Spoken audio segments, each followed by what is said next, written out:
Hello, my name is Aubrey Hasner, and this is Dead Air Live. Dead Air Live is your community access program designed to bring you, the viewer, closer to your community. Today, I doubt we'll have much dead air, judging from our guest. But first, before we get to our guest, a bit about me. I own my own public relations firm based in Weymouth, Massachusetts, specializing in crisis communications and image enhancement. Our guest this evening is a homegrown, local-grown filmmaker who, after a number of years, is seeing the fruits of her labor come to fruition. Laurie Kahn Levitt is the owner of Blueberry Hill Productions of Watertown. She's recently completed A Midwifes Tale, a film based on the Pulitzer Prize-winning book. And may I add, it's a remarkable film. Thank you for joining us tonight. Thank you. Tell me a little bit about how you become a filmmaker. How did you get the fire, if you may? For this film? For this film, for filmmaking in general. What turned you on about it? Oh, I was actually in graduate school studying very esoteric things and got tired of being with my books and started seeing 4 or 5 films a day. Any films in particular turn you on? Do you like documentaries, dramas? I like great films. Great films, okay. And my taste is very eclectic. But this film in particular, I became interested when I read this book, and I had been thinking a lot about how to get back this far into history. And this book and this film give us a window onto this time period in a way we've never seen it before, because it's based on this real diary. Now, A Midwife's Tale, what's it all about? It won a Pulitzer. The book itself won a Pulitzer a few years ago. Take us back to the book itself, how you found out about it, and what is A Midwife's Tale all about? Well, it's based on a real diary of a woman who moved up to Maine 200 years ago and kept a diary. And this diary survived against all odds.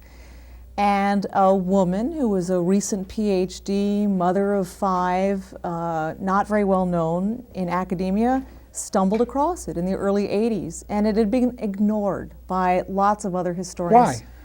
They said it's just full of trivial detail. You know, it's what this woman did every day. Wove 6 skeins of yarn, planted my peas, delivered so-and-so's baby.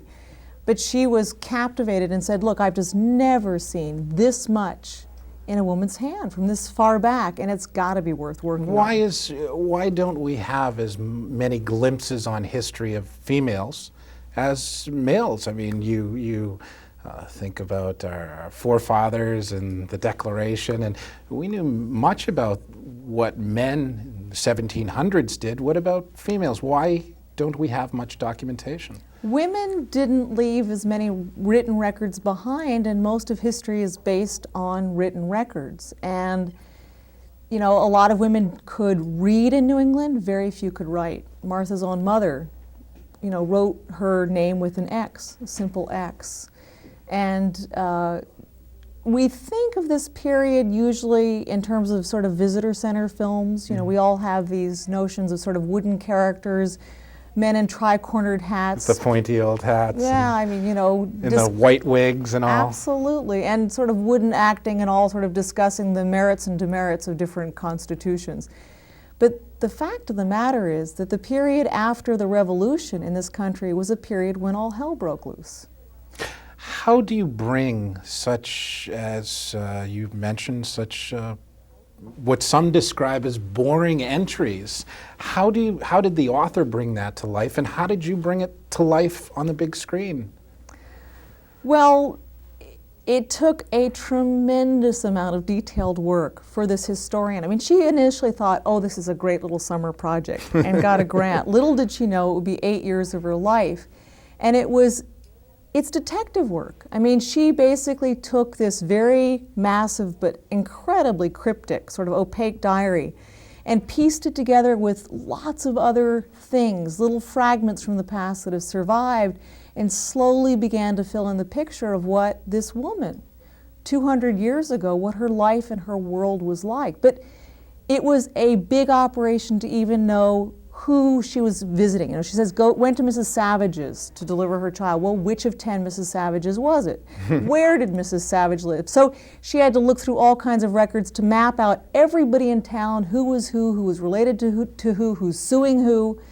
and got to know this whole community. And the community has a lot of problems, which we currently do as well. I was amazed at, you have premarital pregnancy, you have death and dying issues, birth issues, a number of things, and we'll show a couple of those clips illustrating that in a little bit. Yeah. But it hits home today too. Oh, the issues are incredibly contemporary. I mean, as well as being a sort of foreign world, the issues it raises are ones that we're all talking about, you know, how medicine should be, what kind of medical care should be given to someone during birth, what kind of medical care should be given to people at the end of life.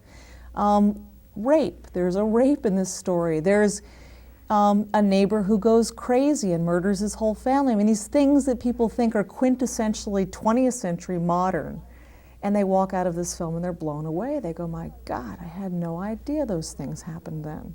Now, I thought it was all the guys with the tri-cornered hats. Doing all the things. Now, you don't like to call this a docudrama. Describe in your own words how you were able to tell this story.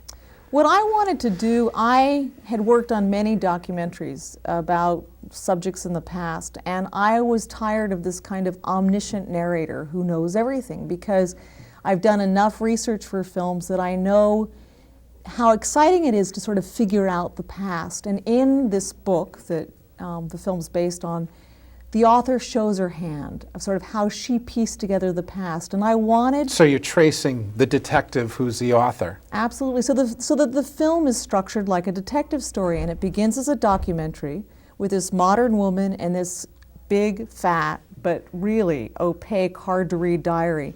And as she begins to piece together and figure out Martha Ballard's world, that world fills in and takes over the film. So docudrama to me is a sort of bad dramatic reenactment of the past. Bad label. A bad label. This is sort of, I've never seen a film like the one I created. I mean, it begins as a documentary and evolves into a drama. I mean, I don't know what you call it, a non-fiction feature? I don't know. It's a very good description. The first clip we have basically illustrates the method you have used throughout the film, utilizing the author, with Martha Ballard, the main subject of the film. And I think we have that ready. If we could take a look at the first clip.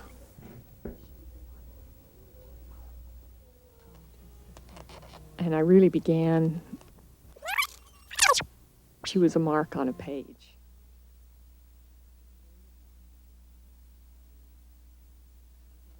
And I really began to learn about Martha Ballard through her marks, her scratching of a quill pen day after day after day for 27 years. My connection to the past, like any historian's, is through the stuff that's left behind. It's not an imaginative connection, although imagination is part of it. It's about documents. It's about sources. It's about clues. It's about the leavings, the shards, the remnants of people who once lived and don't live anymore.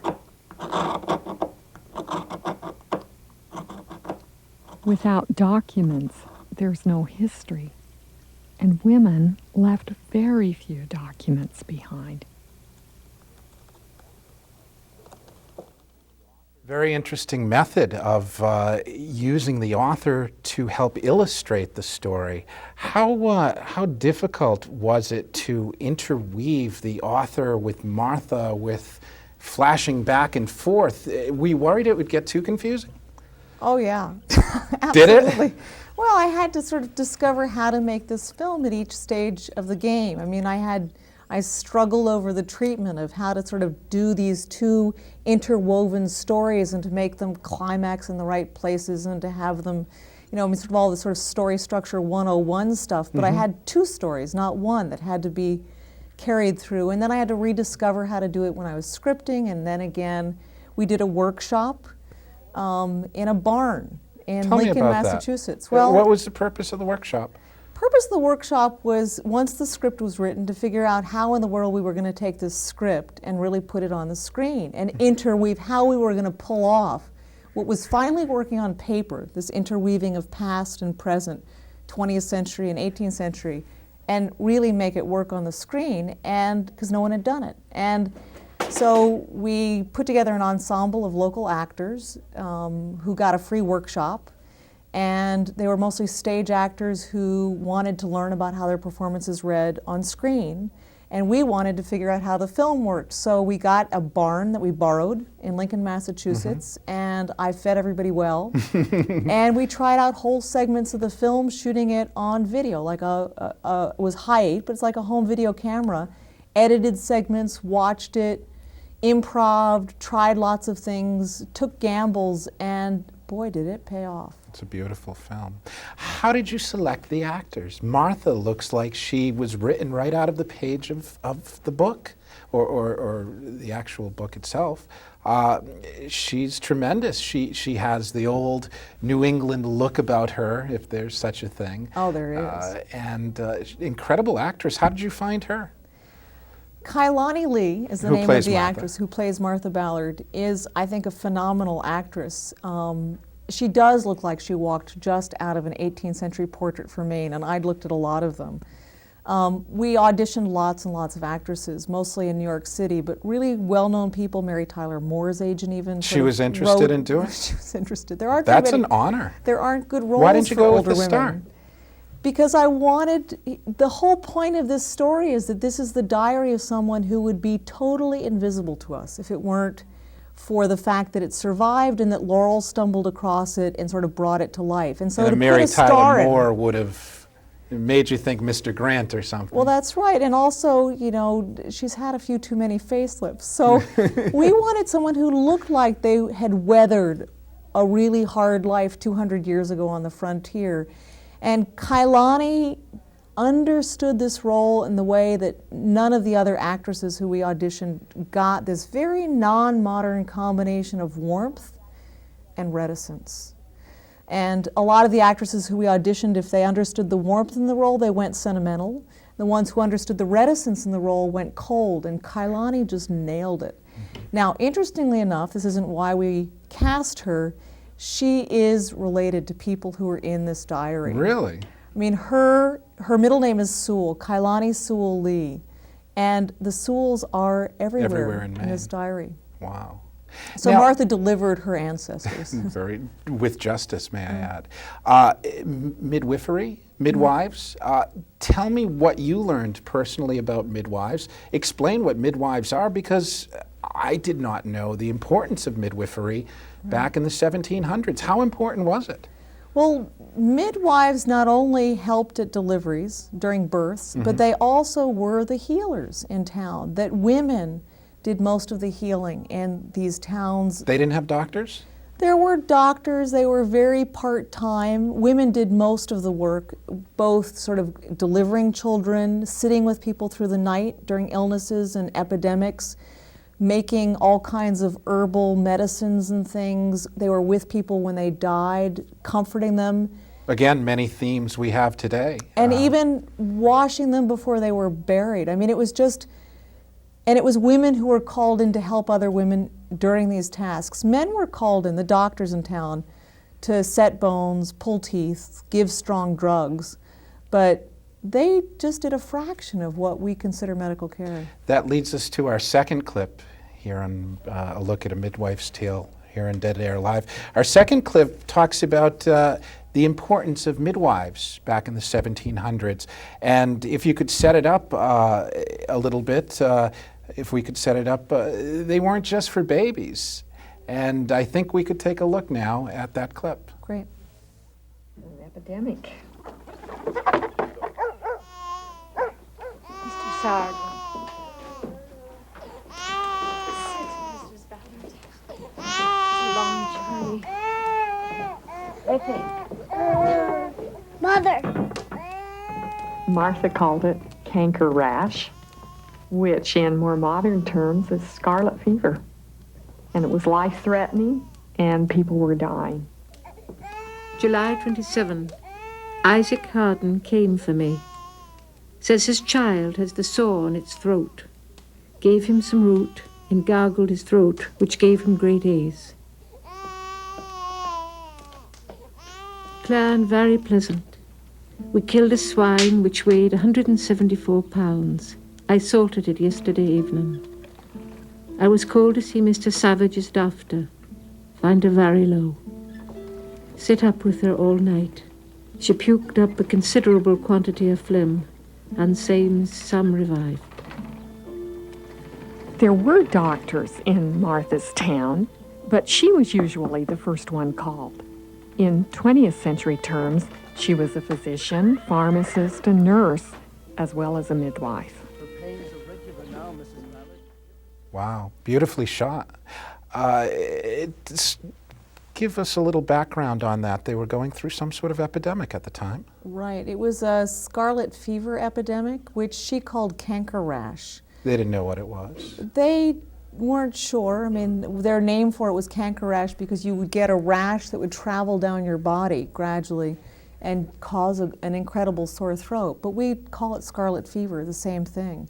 But it spread through this town, and they didn't have antibiotics. So a lot of people survived, but many died. Now she's making up a potion there. How do we know she did that? She says in her diary what she's doing. She said, I gargled his throat with root, cold water root, which gave him great ease. So the question for us was, what in the world is cold water root, you know? So I spoke to 10 herbalists, and they all had different opinions. We finally ordered some root from California. As far as the cinematography, it just won an award. Well, it's won a bunch. A bunch of awards, but most recently. It won the Kodak Vision Award. Congratulations. Thanks.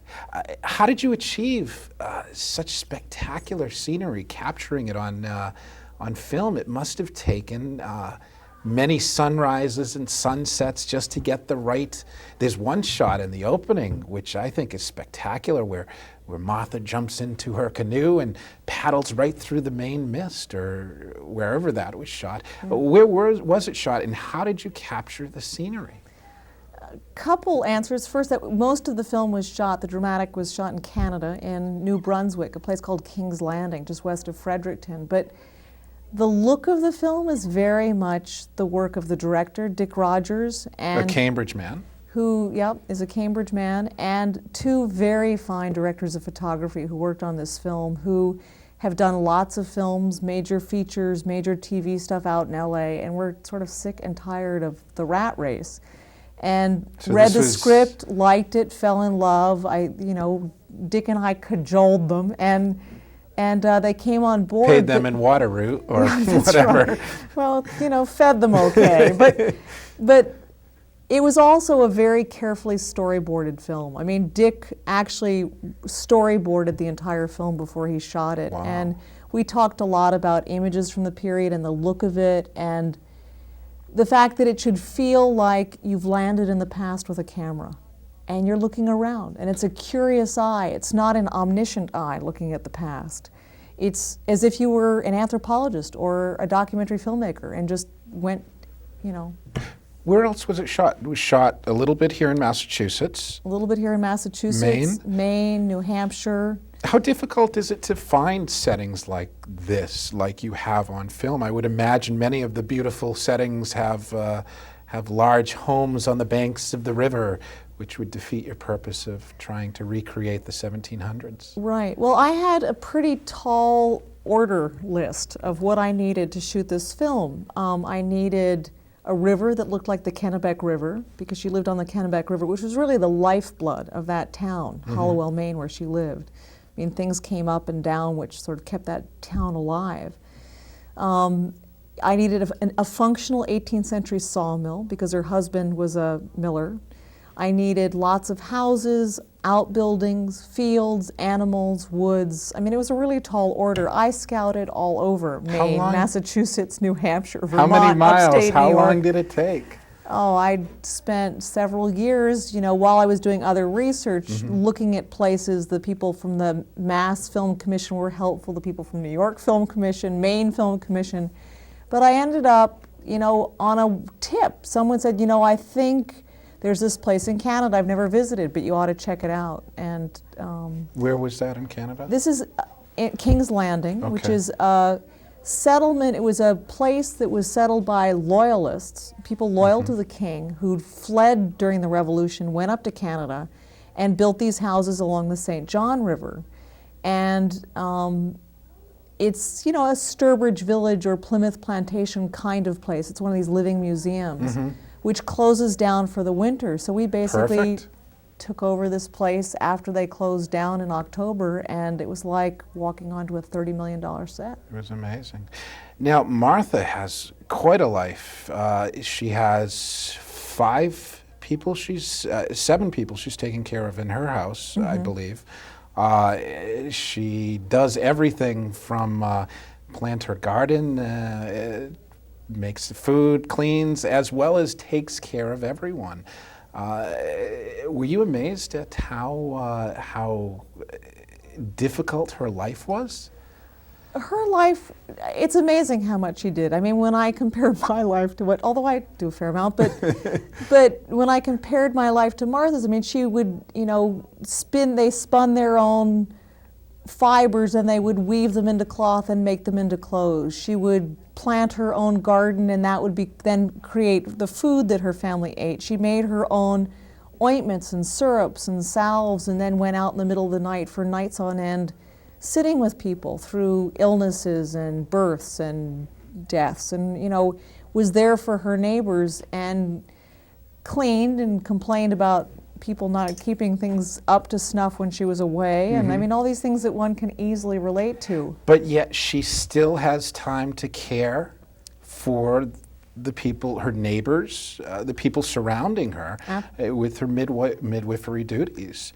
And But even more amazing, she has the time to keep a diary every single night. I mean, here's this woman who is so busy all day long, and she keeps this record of her life every day, 27 years. without. I mean, Laurel kept a diary when she was writing the book, which was sort of sporadic. I felt it was poetic justice that I should keep a diary when I was waking up. And did you write every day? It lasted 3 months. Wow.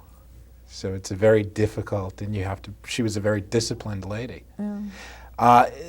There's one scene in the movie which I viewed it as Martha, the main subject, the midwife, is almost shown up almost by a new doctor in town. We had talked a little bit earlier that doctors weren't really the primary caregivers, midwives were. Right. And if we could set this up, this is Martha helping a local neighbor give birth. Set it up if you could. A Sewell, in fact. A Sewell, related to her. Related to Kailani's family. But this is a woman who's recently arrived in town who panics. And this is exactly the period when our medical system comes into being. Doctors traditionally had been very part-time, only called in emergencies, and rarely called in during a birth. There's this new breed of doctor.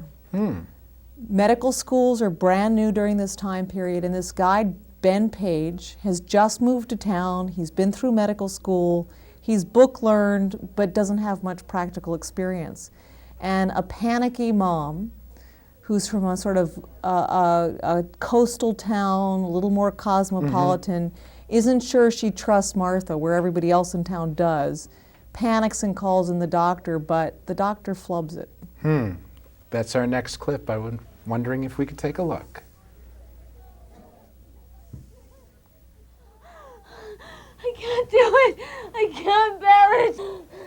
Go for the new doctor. They were intimidated and called Dr. Page, who gave my patient 20 drops of laudanum, which put her into such a stupor, her pains, which were regular and promising, in a manner stopped till near night. The new physician in town was Dr. Benjamin Page, and he seemed determined to engage in the practice of obstetrics, not to come in an emergency as an older physician might have done, but really to be part of normal deliveries. From Martha's point of view, Page was not only an upstart, he was a bungler. Eventually, the doctor left, the opium wore off, and Martha delivered the baby. Good. Good. She was safe delivered at 7 hours in the evening of her son, her firstborn. I left her cleverly at 10 and walked home. I received 12 shillings as a reward. Amazing. And just even that shot with the setting sun in the background through the window, it's beautiful. As far as that particular clip, did Martha have a disdain for, not a disdain, but resented the role men played back then, do you think? She never really comes out and says her real feelings in her diary. Right. I think that she first of all, she was incredibly competent. And I think that she was impatient with incompetence. I don't think she was impatient with men per se, but in over 1,000 births, she didn't lose a single mother at delivery. That's a pretty amazing record. I mean, she obviously was very, very good at what she did and had ways of comforting people, of turning babies around when they were breech. I mean, she obviously had a lot of ways of delivering children, so that when he comes in and stops the labor by giving someone some opiates, she's angry. Mad, very mad. She's pissed off. It's like, I'm handling this perfectly well, thank you. How dare you come in and disturb my way of doing things. And once he leaves and nature takes its course again, she can get this woman through it. So I think that she was just impatient. He also delivers children. She keeps close tabs on him for a couple years. Eventually he learns his craft, but he mangles the limbs of some children he delivers. I mean, Martha's a bit merciless in reporting his failures, but I think she's incensed because it doesn't have to happen. The way anybody who would have a child with mangled limbs today would be incensed. Amazing. If you're just joining us, this is Dead Air Live. My name is Aubrey Hasner, and we're joined by Laurie Kahn Levitt of Blueberry Hill Productions. Laurie has just finished a film, A Midwife's Tale, and that is currently being shown at the Museum of Fine Arts here in Boston. We have some information, I believe, on the museum showings. It's showing right through January, and we encourage people to come and see it. And it's being shown at the museum. If we have a telephone number for our viewers, we will put it up. Eventually we'll put it up. And it's being shown also on PBS, which is quite an honor. When is that shown?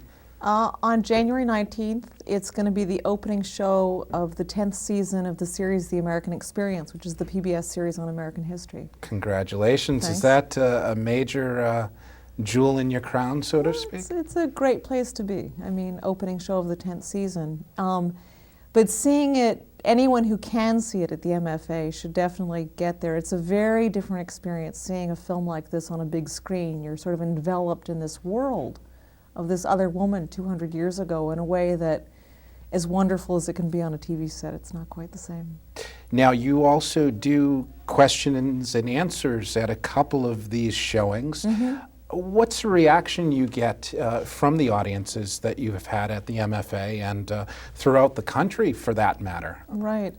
I have been bowled over by the reactions of people to this film. I mean, they are so excited and curious and interested about Martha, about Laurel's work figuring out Martha, about medicine. I mean, it raises all of these issues that are absolutely current issues about healing, caring for older people, birth, death, sex, revolution. I mean, it's just like, it's not dry, dusty stuff. And I think people are really surprised when they walk out and very curious and eager to sort of find out more. What seems to be the theme people walk away with? I walked away with it saying, wow, I did not know women, females, played such a role in caregiving and all the family matters.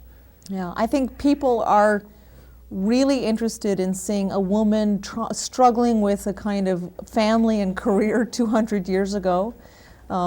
They think of, women in the past as being much more isolated and not as much a part of their communities. as they were 200 years ago. And I think people find this world at once very foreign and uncannily familiar. And so I get these reactions of, oh my God, I'm lucky to live in the world I live in. It was so hard back then, and I've got my washing machine and my dishwasher. And then there are the people who walk away and say, but so many of the issues are just like the issues we're facing today. I had no idea they faced them as well. Did you relate to Martha in any way personally? Obviously, the author became very attached to Martha. Yes.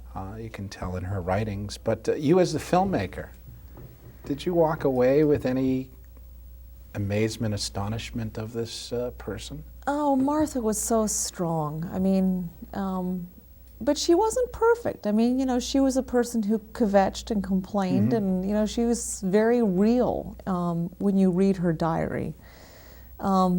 She's not like me in a lot of ways, and yet I could relate to her as a woman who was struggling with lots of issues and had kids, and I've got kids, and, you know, sort of dealing with her community. I think Laurel, who sort of came to her profession midlife, the way Martha became a midwife midlife, who had a large family. I've got 2 kids, Laurel's got 5. Plus a niece, I believe. Yeah, and that's right. And these are both very devout women. I think there are ways in which Laurel related to Martha, which I, as a more modern, younger woman, felt for Martha very deeply, but might not have been able to. I mean, I think it's amazing how effectively Laurel could read between the lines of this very cryptic diary. And she basically weaves the story. Martha doesn't write there's an epidemic in there, but when the author puts 2 and 2 together, there's a scarlet fever epidemic. Yep. They moved to Maine. When did the Ballards move to Maine? And why did they move to Maine? Well, that's a good question. Driven out of town? Well, no. The Ballards were actually loyalists. Their sympathies were with the king, not with the revolution. I mean, people don't realize that the American Revolution was really a civil war. I mean, families were divided. Paint a picture. This book takes place. Martha is, what, almost 50 at the time? Martha's 50 when the diary opens. She's in her late 40s when she moves to Maine. She begins the diary a little bit after moving to Maine, but they move right after Lexington and Concord up to Maine. Her husband goes first, finds a sawmill that he can rent, figures out sort of how he can make do, and then writes home and says, come along, and the family moves up. Now, did he move because he wasn't sympathetic with the revolution? You know, who knows? I think he was also looking for land and opportunities for his sons and for his family. And there was massive migration up north. A larger percentage of the population moved up to Maine, to what they called the eastern frontier, in this time period, right during and after the Revolution, then moved west. So it was almost as wild, if you may, on the eastern frontier as it was in the wild, wild west, as our cowboy movies have portrayed. That brings us to our 4th clip here on Dead Air Live. This is the clip talking about why the Ballards moved to Maine and how wild it was up in Maine. If we could take a look. The Ballards moved to the Maine frontier as part of a larger migration. It was a time of geographic mobility and political upheaval, a time of great uncertainty. No one knew what kind of a world would be born out of revolution. No one knew who owned the land. April 21, Claire. Mr. Ballard surveying for Judge North. I've been at home, but Mrs. Pages and Mrs. Cummins called here.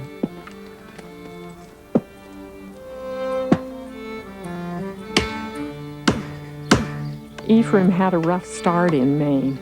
Some of his neighbors called him a rank Tory.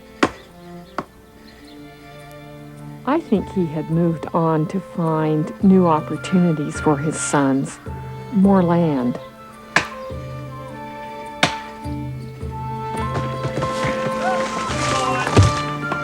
trees are obstacles to farming, but they're also very rich and important resources. And the idea is to cut down trees, turn them into lumber, ship them out.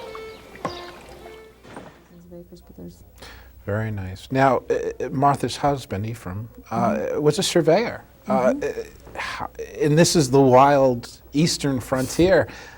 Who owned the land? Well, no one knew who owned the land after the Revolution. There were these... It wasn't the king's anymore. Well, the king's not the king anymore. So there are these guys in Boston who think they own hundreds of thousands of acres up in Maine. I mean, their names are the names along the map, you know, the Gardners and names that are still around town. The Winchesters. The Bowdens, sort of these big families. And they trace their claims back to King's grants originally. Well, meanwhile, these people who've moved up to Maine in droves during the Revolution, who've taken this virgin forest, yanked these trees, chopped them down, yanked the roots out of the land, turned it into farmland, they believe that they fought in the Revolution for land and liberty. So they were squatters. Well, squatters or settlers, depending your on political who. point of view. Right. I mean, you know, do you think that they had a right to the land? Because, I mean, their point was, what good is dating your claim to the land back to a king's grant? I don't care. The Revolution was all about getting rid of the king and getting rid of the fact that the king had the power to give hundreds of thousands of acres.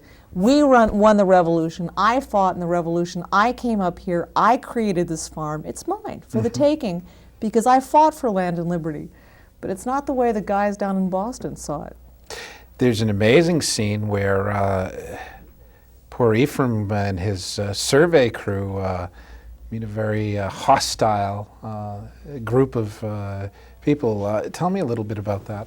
Well, this happened not just once, but 4 or 5 times to Ephraim. He's jumped on a surveying trip. He was surveying... For who? For the big landowners in Boston. Okay. To figure out the exact perimeters of their lots, because these lots, the claims were a little murky, where they ended, where they began, and they wanted to collect rent or have these settlers pay for the land that they were on, which they didn't want to do. So they dressed up like Indians, just as in the Boston Tea Party, and jumped him in the middle of the night, and did this not once but many times. And what Americans don't realize is that this was happening everywhere. It wasn't just in Maine. There was the Whiskey Rebellion and Shays Rebellion, and these rebellions were happening in all of the ex-colonies after the Revolution. It was really unclear what the Revolution meant. It was kind of like the USSR now, where, the USSR has fallen apart, but what does it mean? Who's in charge Who's of in this charge? area and that area? What's next? And by piecing this together, do you get the sense that Ephraim got out of the surveying business because of the hostility against him? Oh, he definitely gave up surveying because he got tired of being jumped in the middle of the night. And he goes into what? He goes into tax collection. Oh, another honorable Right. thing for your neighbors. Yeah, and he's actually trying to collect taxes. The other thing about the period after the Revolution, it was a period of boom and bust, that people were just wiped out, made fortunes, lost them. I mean, it was these wild shifts in business cycle, worse than they are today, much worse. And he was off trying to collect taxes from his neighbors during an economic bust, and ended up being put into debtor's prison because he couldn't collect the money that he'd promised to collect. Wow, and debtor's prison, as it's portrayed in your film, isn't the old bars and tin cups. What was it like? He was in a room with some other people, but basically could come and go during the day as he wished, and there was a sort of circumference of a 10-mile radius he couldn't go beyond, so he couldn't go home. But he actually didn't have such a bad time. Martha had a much rougher time when he was in jail than he did. I was surprised in your film, and I haven't read the book, so I'm not really clear on it. There's a loving relationship portrayed there, but they seem very cold as a couple. Was that a representation of the times, or did they not communicate much? It's a combination of a couple things. First of all, I think people were much more reticent and not as, this is pre-romantic era. I mean, people I don't think talked about their feelings and gushed a lot. Although I think they were very earthy too. I don't think this is a kind of prissy time. I just think people were more reserved. Not like the Pilgrims. Not at all. But I think that there's also a point to this film where I, as filmmaker and Dick as director, we were basically saying, you know, Laurel can take us back into the past, but only knows certain things. And what we've got to go by is Martha's diary. And if she didn't say, told a good joke today, I'm not going to write it into the script. Right. You can't make it up as you go for cinematography purposes.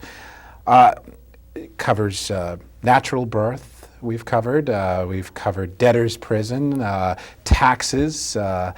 There's one very poignant and extremely long entry in the diary, according to your film, which deals with a local rape. Yeah. Could you set that up? And how common was such a thing? It's an incredible story. After the Revolution, there was this sudden proliferation of religions.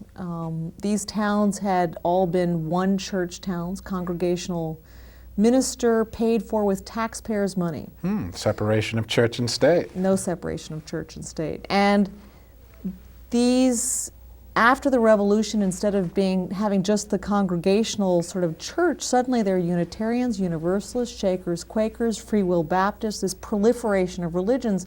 And most New England towns were pulled apart by really often vicious fights over who was going to be the minister and where the taxpayers' money was going to be paid. You know, competition for the pulpit of the... You're not kidding. And in Martha's town, this gets played out in a really bitter fight over this guy, Reverend Foster, who moves to town. Martha's quite sympathetic with him. But one of the Sewells, actually again related to Kailani, has it in for this guy and really takes offense at his sort of doctrines. And he, after there's suits and countersuits, people don't realize how litigious Americans were even 200 years ago. So even more so than today? As much anyway. I mean, he sues the minister sues for defamation. I mean, there's suit, countersuit. Finally, he's fired. And when he's out of town, his wife is raped. Or so it seems. I mean, there's this long entry in the diary. It's the longest in the entire diary. Most of Martha's diary entries are very matter of fact. You know, cloudy, wove 6 skeins of yarn today, planted my peas, delivered so-and-so's baby, fell off my horse, da-da-da-da-da. But this is the first entry where she puts perhaps a little feeling. Oh, well, not so much just feeling, but she actually quotes people. I mean, she says, I went and saw Mrs. Foster on this day, and I remember this, and I remember that, and then she said, and she starts quoting everything that Rebecca Foster, the wife, was telling her. Why? Because she had to go to court to testify. Wow, very smart. And so she was writing down everything that she could remember from the 2 times when Rebecca confided in her. Let's take a look at that clip if we can now. Sure. They could do nothing worse than they have unless they killed me. North has abused me worse than any other person in the world. Judge North was a very powerful man in the county. He also happened to be one of Ephraim Ballard's employers. You need to know the names of every squatter and the date of settlement for each. They were associated in business and in town government. I believe it is best that I... But she believed it was best for her to keep her troubles to herself as much as she could until her husband returned, which she hoped would be Don't soon. mention it to any other person. You will expose yourself and cause yourself harm. Rebecca Foster discovered she was pregnant, and that forced her to break the silence. October 1st. Mr. Savage here informs that Mrs. Foster has sworn a rape on a number of men among whom is Judge North. Shocking indeed. But when the story came out and Martha was called to testify, she went back to her diary and wrote down everything she could remember. Today I called to mind Mrs. Foster saying Colonel North had positively had unlawful concourse with a woman which was not his wife. Wow, another modern day problem we face and they faced as well. What happened? Well, she is the wife of a discredited minister. She takes the case to court. It goes to the Massachusetts Supreme Court.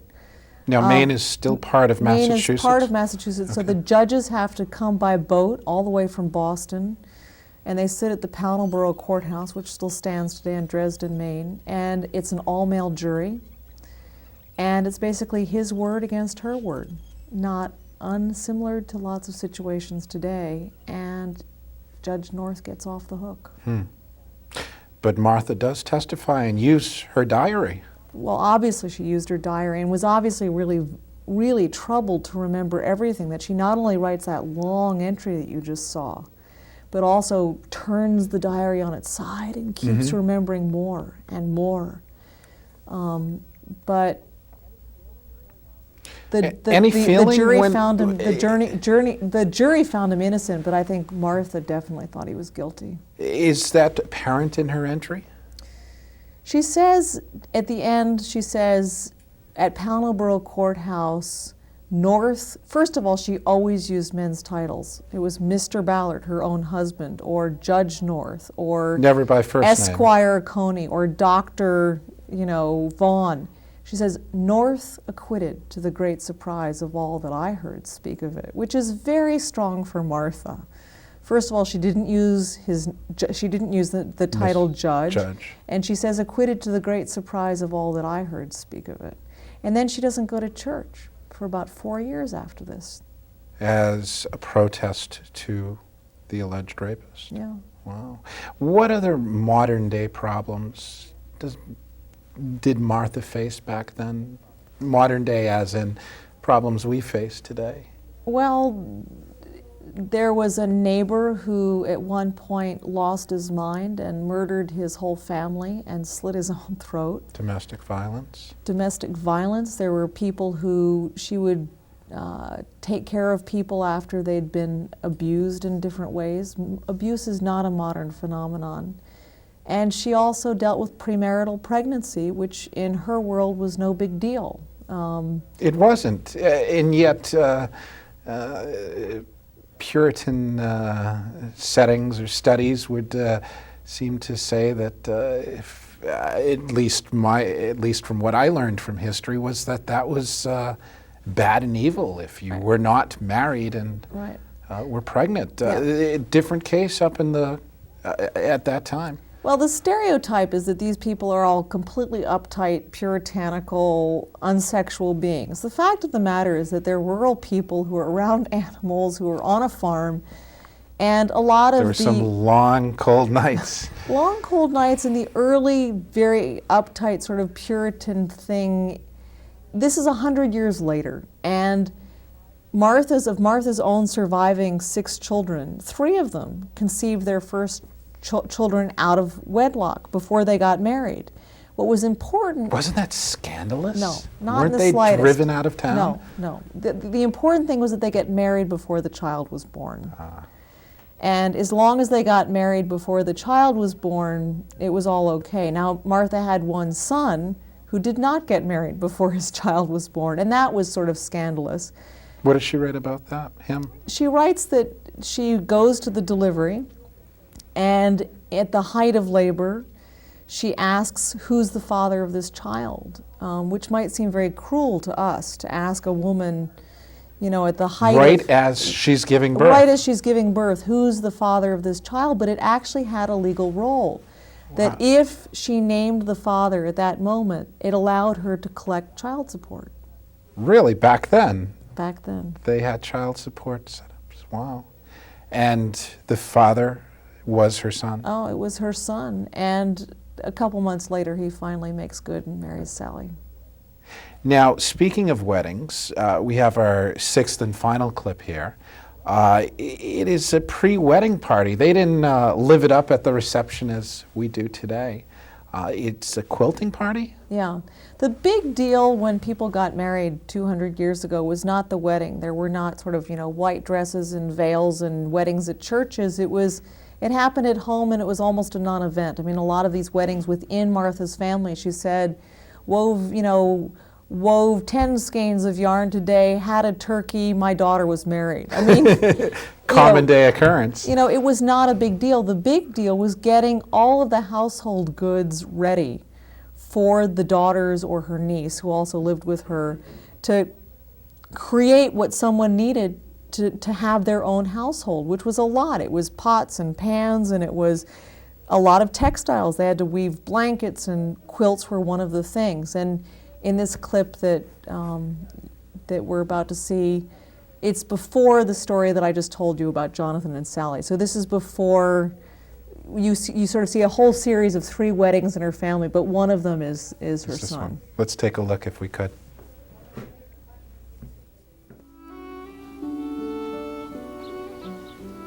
My girls had some neighbours to help them quilt.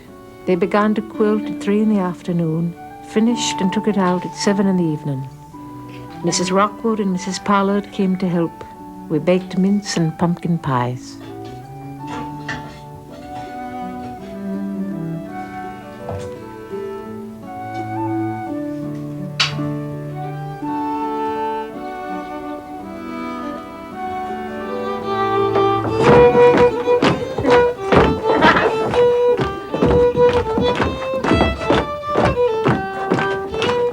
There were 12 gentlemen took pay.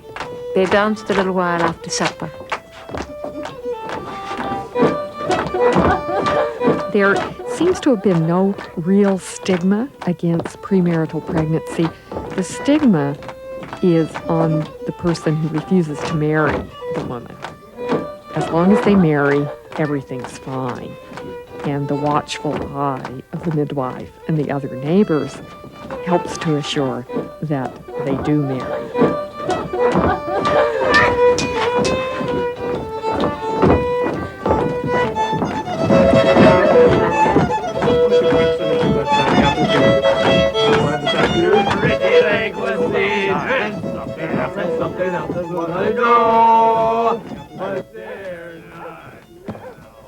The young folks behaved exceedingly cleverly.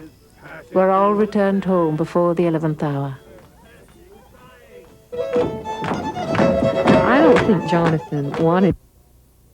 It's very interesting, and the shot of the pregnant future wife, Right. very told the story very well, I thought. Well, thank you. In our last few minutes here, we're joined by Laurie Kahn Levitt, of Midwife of Blueberry Hill Productions. She's a producer, writer, director of A Midwife's Tale, which is currently being shown at the Museum of Fine Arts. And if you are interested, and that's being shown right through January, if you are interested in seeing A Midwife's Tale at the Museum of Fine Arts, I believe we have a phone number we can pull up for you for the museum. They are listed in the Yellow Pages. It is being shown through January. There we go. The number is 617-369-3306. And that's recorded information 24 hours a day. And A Midwife's Tale will be shown on The American Experience on PBS. And that will be shown this January on PBS. And you must be very excited about the showing. This shows, Midwife's Tale again shows a segment of society we know very little about. This film must be an excellent teaching tool. I noticed from your office you were receiving faxes from California schools as well as other schools. Wales, Australia. How are they using this, and how does, if we have a prospective educator out there, how can they get a hold of this to show their students? They could call my office, which is 924-6633. In the 617. 617 area code. But people are using it in women's studies courses, in medical history courses, in American history, early American history courses. And you can even bring your group to the museum. It's being shown through January, and if you want a special screening or special showing, that can be Absolutely. established. And it can happen beyond January. I mean, the screenings that are scheduled happen through January 2nd, but the head of the film division at the museum is perfectly happy and willing to give special screenings further down the road for groups of students who want to come. And if they want to drop you an email, your email address? Is bluehillp@aol.com. Excellent. In our last few minutes here, give a little pitch. Why is this film important, not only as an entertainment value, but as a learning tool? People in the past who are not founding fathers and founding fathers' wives are basically invisible to us, have been invisible to us. And what we get to see when we look back into the past is sort of the top 10% of the population. And this film takes us into the world of all those people who we've never seen before. You certainly did a wonderful job capturing a piece of history. Tremendous reviews. Boston Globe gave it a great review. Mr. Bredenoy even gave it 4 stars, I believe. Congratulations. Phoenix liked it. Phoenix liked it. What does it mean personally to have so many years of your work and be applauded? How does it make you feel? Ecstatic. I mean, you know, I wasn't sure I would ever pull this thing off. You've done a great job. Laurie Kahn Levitt, thank you very much for joining us today. A Midwife's Tale is the name of the movie, being shown at the Museum of Fine Arts, and in January will premiere on PBS on the American Experience. My name is Aubrey Hasner, and this is Dead Air Live. Thank you for joining us. Have yourself a good day.